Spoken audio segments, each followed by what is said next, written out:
This is ION Hong Kong with Key. And this is Harminder, and we'll be discussing the top news for the week involving Hong Kong and China. And welcome to the 46th episode of ION Hong Kong. Who are you? Someone from Al Qaeda. Why are you wearing a shower cap and a face mask? It's not really a face mask. It's a face mask, damn it. We can't be that much of a low-budget operation. No, I'm kidding. I think it's an ID parade here, right? Oh, okay. Now I get it. Oh, it's a police lineup, an ID parade. Right. Right. So I have the paint cap. Right. Here, make it very more representative, like and exactly like a gay parade. Well, the point you're making obviously is that. But can you recognize me? No.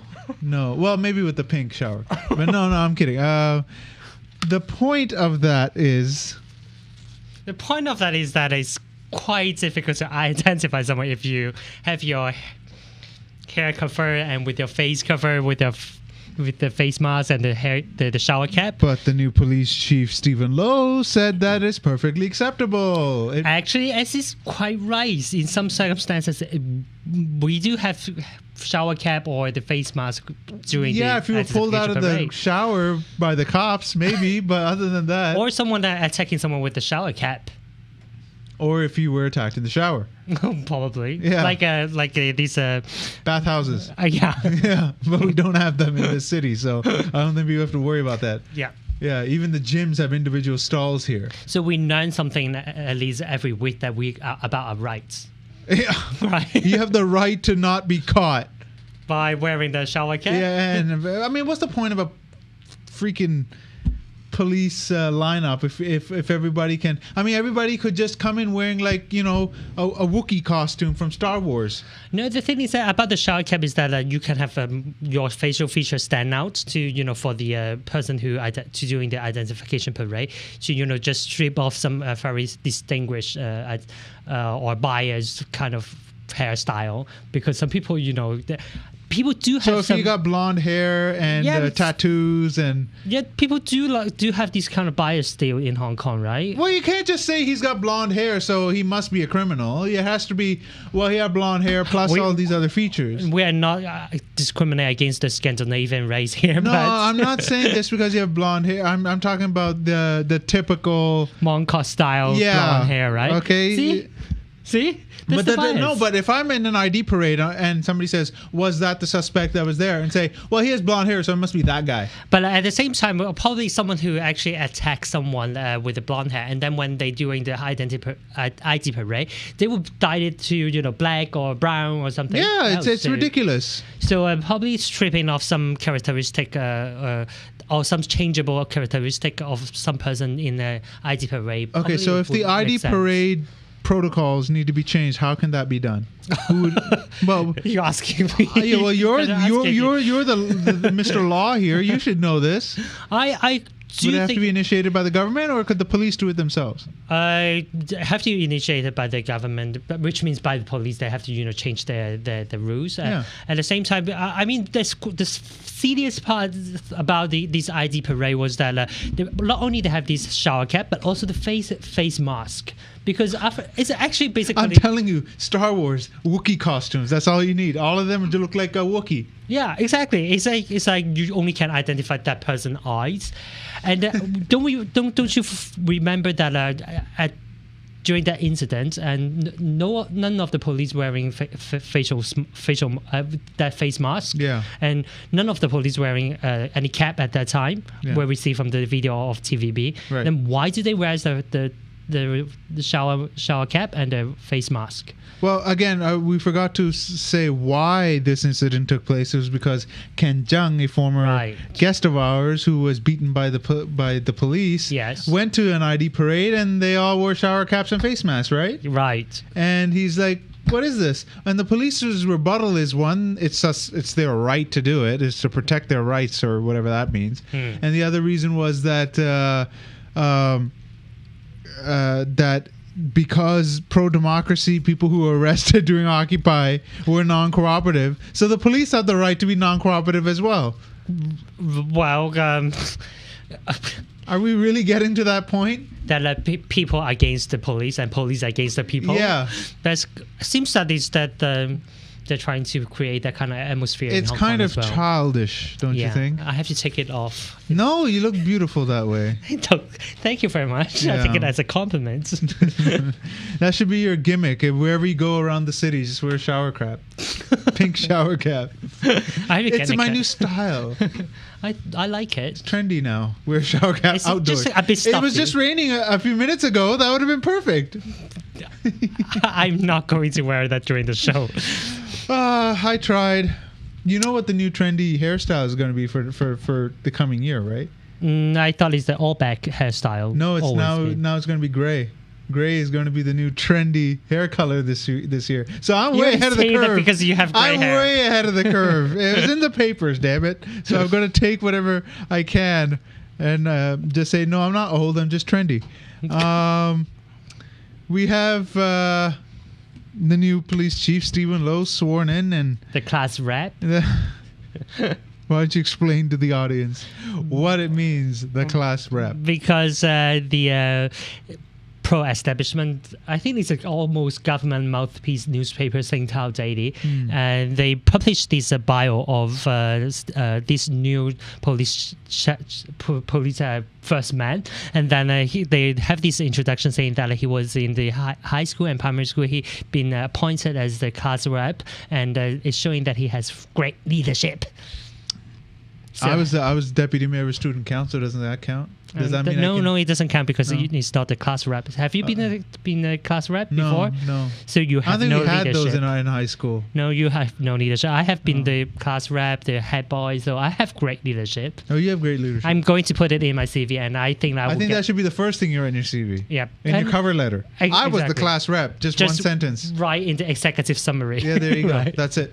Yeah. You got the job. Funny thing is that other media, and then they have do something very silly research on the Google, and then they search the bio of other government officials. They also have this very silly summary of them being the class rep in high school. So why is that so significant, you think? Because it means that you've been showing leadership.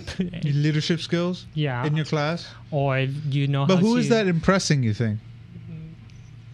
Not me, because definitely not me. Let's say a certain age group that may have never finished school because they couldn't at the time because of economic issues. So they had to work instead of go to school. So they think that being a class rep is a big thing. A big deal. Oh my God. Yeah, more than actually finishing university, you were the class rep in your high school. Well, like the you class should must be very big.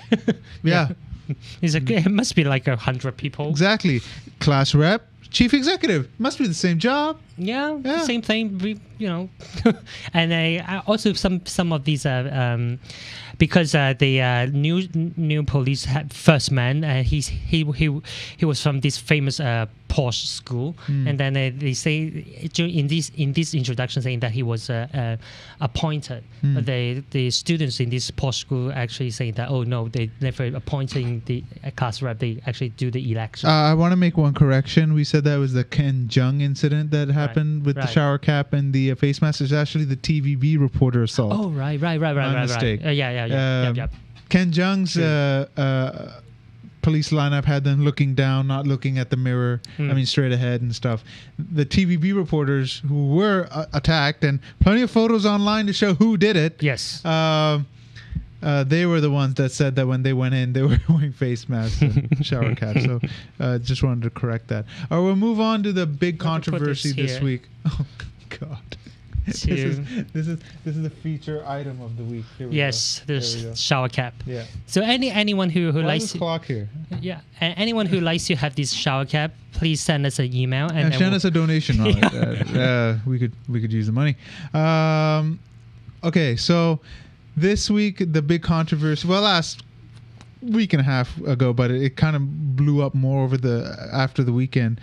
Was a performance at Lingnan University by a band. I'm trying to find their name here. Sweat and Blood Attack. That's the name of the group. The group, yes. Okay. Yeah, of the band. Why are we mentioning these school kids? concert. They had an interesting performance. Why don't we play clip 1 here? And as you can hear, it's kind of swearing. Lots of it. Yeah. In both languages. Too. In both official languages of Hong Kong. They were obviously not happy with the police. Right. But the thing is that the controversy wasn't so much that this concert took place and they were, and all that. But the thing is, the controversies were, 1, they're apparently insulting the police. Right. 2, it happened at Lingnan University. Right. So, on campus. And what?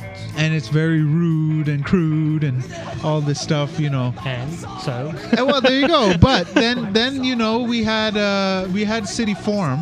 We have every Sunday. We're in Victoria Park, RTHK's flagship program, I would say now.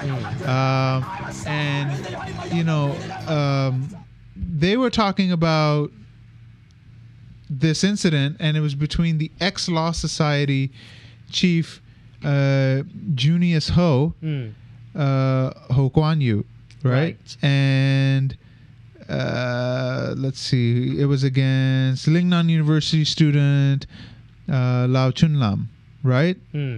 And he said that the lyrics violated the public order ordinance. Right. And of course, that's $5,000 fine and Whatever. 12 months, 12 months in prison. Now, so swearing now so swearing is now a crime. Well, I guess because it was against the police. But would that violate the public order ordinance according to your understanding? I don't think so. According to my understanding. Well, you understand the law better than most since you are practiced in it. Yeah, but the thing is that it has a very high threshold to the court already had a case and saying that if you are saying that it's violating the public order ordinance, and it has a very high threshold to pass. So I don't think just swearing would have causing any disorder in public, and in this case definitely not, especially is in happening in a university. And what about our freedom of expression as well? When we is it something like we cannot insult the police? You see, the people are starting to change the definition of freedom of speech. Now, it's not just here. It also has to do with the attack that happened in Texas a few days ago, where they were having a Draw the Prophet Muhammad contest in Houston. And of course, we know that 2 gunmen showed up and tried to stage a massacre, but they kind of forgot that they were in Texas, where people know how to shoot and have guns. Yes. And they're not going to line up people and execute them because most are probably concealed carry holders. The same thing. People, again, are there, you're going too far with free speech. Don't insult people. Insulting people is now, that's political correctness. It's ass backwards, okay? Freedom of speech protects offensive speech and the most offensive speech, so long as it doesn't call for violence or death or murder. Okay, all speech is on the table. The most offensive speech is the most protected speech. But what they are saying that is the police, that if you saying that the police, then it actually is a attack on them. How's an attack on them? I'm not going to bend you over, throw some KY jelly on you, and have my way with you. F the police. It can be used as a noun as well. No, an adverb. I think they have too much imagination. An adjective, sorry. God, I'm supposedly a native English speaker. All right, as an adjective or a verb. Right. Okay, and I'm sure they weren't using it as a verb. Right. Okay? I think he has too much imagination when he heard someone who's speaking that he actually visualized that that happening to a policeman and a young university guy. Oh, that's so hee. well, I didn't finish what happened at City Forum. The ex-Law Society chief, Mr. Ho, he challenged the student to read out the lyrics on air on City Forum. Of course, the host is smarter than that and says, "Well, it's freedom of speech, But it would be against the broadcasting ordinance. Right. Where you can't use foul language and stuff like that at a certain time. It was City Forum airs at noon on Sundays. Right. You know, these are people coming home from church. The last thing they want to hear is, you know, the lyrics. And then there was another person on the panel. A lady. Yeah, Tang Xiuhua, right? Right. She was on there also siding with the university students saying, well, it's freedom of speech. And then and then Mr. Ho comes out and says, why don't you prove freedom of expression and get naked right here?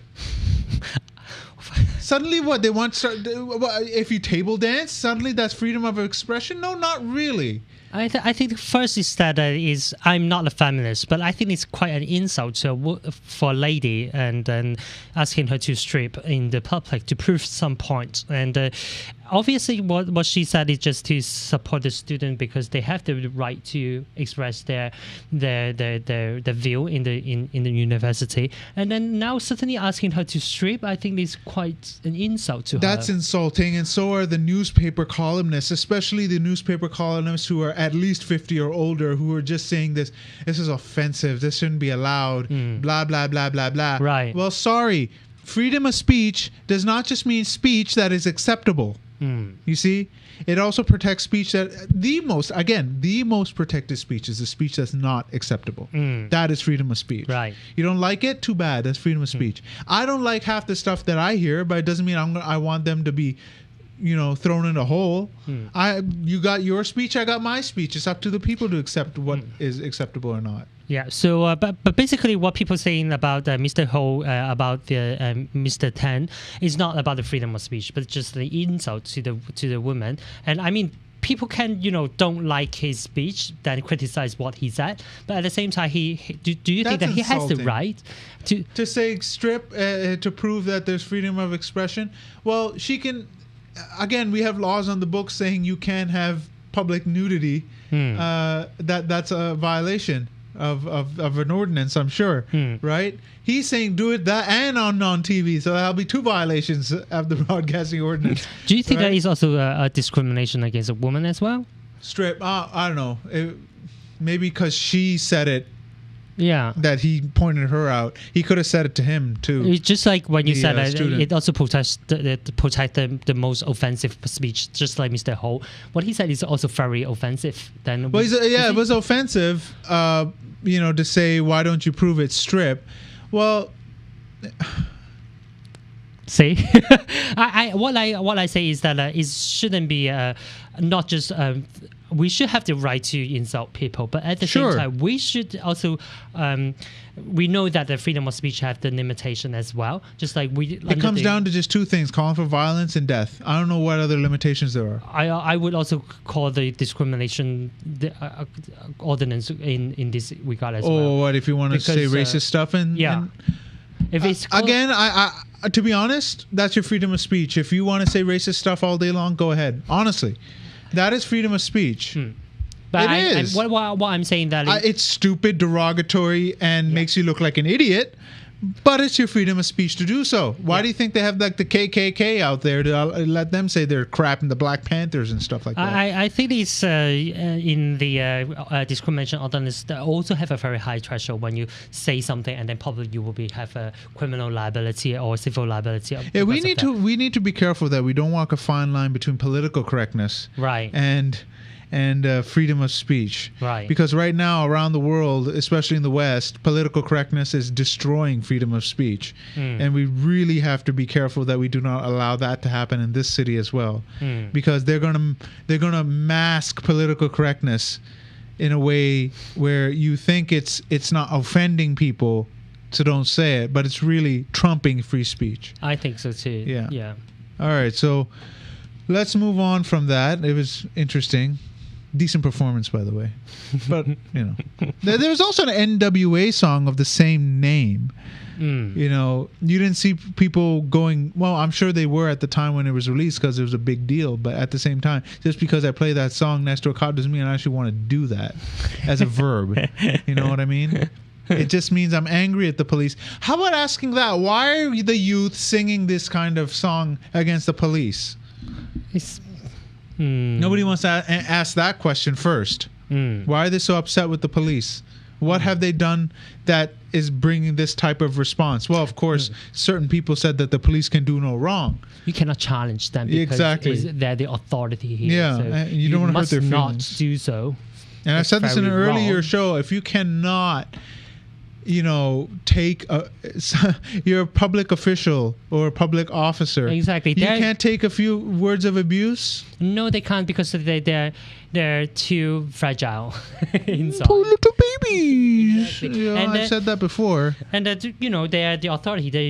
They're great. They will love us like our mother or like our parents. So it's you have to respect that, and it's the Mother's Day coming. Speaking about mothers and everything, why don't we play clip 2? Exactly. 政改三人組之一嘅袁國強同埋行政會議成員陳智思去到香港仔中心一帶向途人派單張，有人支持。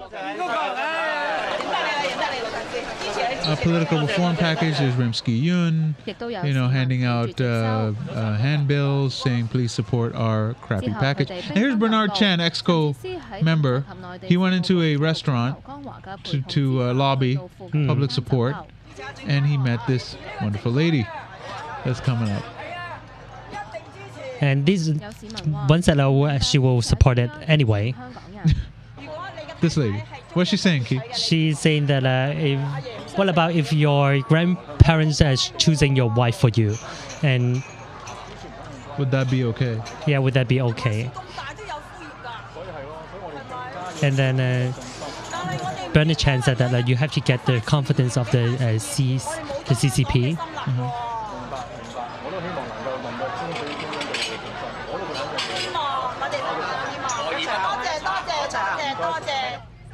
袁國強就繼續留喺 Okay, so basically she said she's putting the analogy because as the political reform package is presented to us, it is like CCP, if you want to use the analogy as they're our grandmother or mother. Yeah. And she's giving approval to the son, Hong Kong, about who they can marry, the chief executive candidates, right? Would that be okay? That's what she asked. And his answer was? He actually didn't give any answer. He just, talked about something. And the issue. Yeah. And then, and a lot of people were like, that's correct. Would you strictly go on the advice of your parents? You want their blessing, sure, right? But at the end of the day, if you love somebody, you're going to marry them, even if it's not approved by the parents. And that's I think that's the modern feel. Yeah, that's happened a lot of times. Yeah. And you still go ahead with it. You don't just say, well, they say no. So, well, some do, but most will say, no, I'm going to marry this person. And I'm sorry you don't understand, but that's what my heart wants, right? Not my pocketbook. Right. And so there's an interesting response, though, from the beloved Lung Sing. Yes. Who was the finance subcommittee chairman, remember, last year? Yes. And approved the NENT by subverting a lot of the rules of procedure. Yes. And so everybody knows him. So why don't we play that clip? 陳智思答得好好嘅，佢話如果我都係我媽媽，嗱佢有個互信嘅問題啦，我哋信唔信媽媽㗎？信媽媽。Then he would trust his mother. 媽媽想大家好，點會？ And mother treating you good, and even she's choosing the wife. So people. So thousands of years, people have been doing this. Yeah. So it's okay to let your mother choose the wife for you. So we obviously know how his marriage went about. I have no idea. But I think from that, you might have a feeling. So sometimes I really think this mother's love kind of overrated.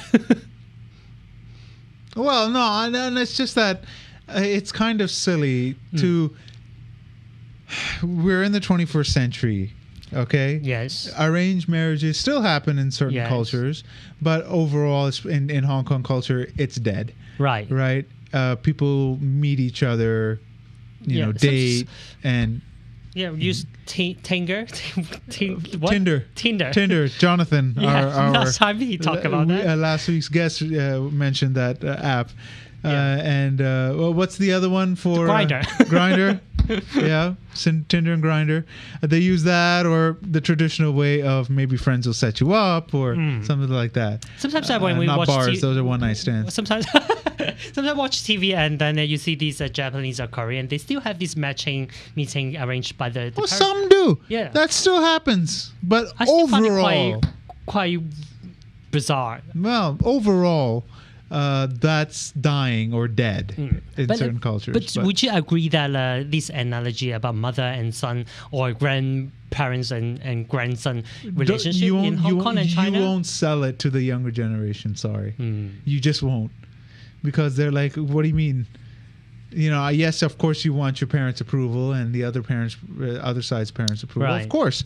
But if they say no and you're in love, most likely you will say, well, too bad. And then why are they still using this kind of analogy? It seems that they're not really using the right marketing promotion to sell their stuff. It's always using the wrong in all honesty, tactics. The PR has been a disaster. Yes. When people challenge them, either they stay mute, yes, change the subject, or they go off on them. Right. As we saw with Ko Wing-man, the health secretary. And that's the problem, is that how do you defend something that is very hard to defend? Right. And but at the same time, have to be fair, is that when the pandemic, they went on the street and to promote, they also got someone to shouting at them. But they can take the heat. Yes. They're not afraid. They've been there for exactly for a long time. Exactly. They're not afraid to stand there and debate, so long as you're cordial. But if you're just going to come up to them and say, something Lomo, right? Then of course, how could you expect them to actually have a conversation? Because I saw a video of a lady shouting at Helena Wong. Yeah, from the Democratic people said Party. that of course that rumor on the internet saying that lady was actually the member of the AB. Well, maybe not. Even if it was, it's not like they went off on them, or you try to engage them. If they don't want to listen, they don't want to listen. Let them keep talking, and they'll eventually move on. I remember last year when we were at Tamar, just before Occupy kicked off, and they had the students in Tamar Park with their event, and there were old people just randomly coming up and shouting stuff. Right. At the booths and the people and. But interesting to note one point about the video. Threw them off the footbridge. About the video is that most of the response are captured by the media from the old people, older generation. And these government officials really trying to approach the old people and thought that they could sell their political reform to them. Yeah. But it's very funny that usually they get a cold shoulder. Yeah, exactly, or some ashes on their nose, and so. When people say that it's a fight between the generation, probably is not that the case, because you can see that the older people, they actually support that we should vote down these political reform from these videos. Yeah, because if you notice, most of the PR is that when the government officials are approaching people, most of the people they approach are elderly. They don't approach the young, the professionals, stuff like that, because most likely they're not going to get the support. Or the young people or the professional group will have a very big argument with them. But don't worry, the government has a secret weapon. What it is? Gain support. Robert Chaoyong. Wow. He is the government's secret weapon when it comes to drumming up public support. I like his white hair. He's really going on the trend. Attractive? Yeah, because you said the trend is the gray hair. He's got the white. Yeah, he's already trended. He's way ahead of the trend. Fashion guy. I took some photos of the events. And, we'll bring them up a little later. It's no problem. Just happened on Saturday. It started yesterday? Right. Sorry. See, time flies. I don't even know what day it is anymore. So they started a signature campaign, the Alliance for... Again? Whatever, that True Democracy or something. Didn't they have the signature campaign 3 months? Some months ago? This is another one. I think this is number 3. But what's the purpose? Is it a different... To drum up support for the political reform package. And, I was in Wong Tai Sin, Sampo Kong area, and of course the guy's like, do you want to sign this? I don't support it.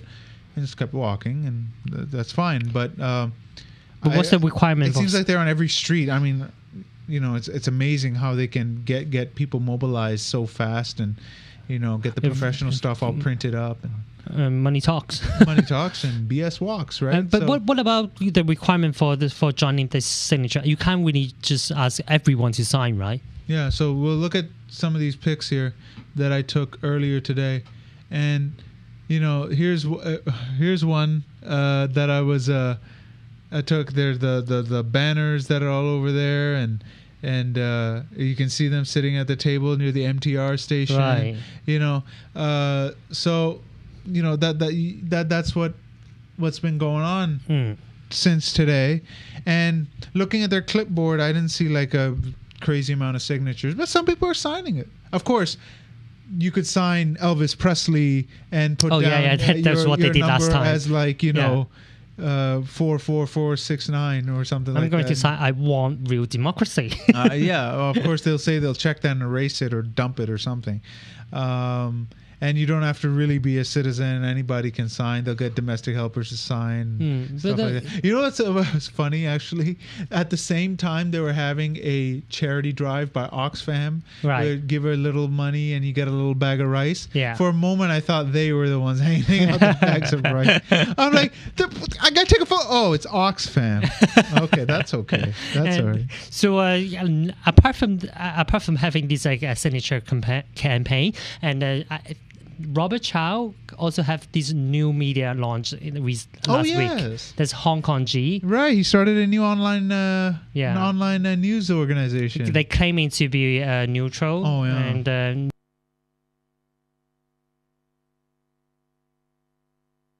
so, where's the money coming from? Don't ask. Very dangerous question.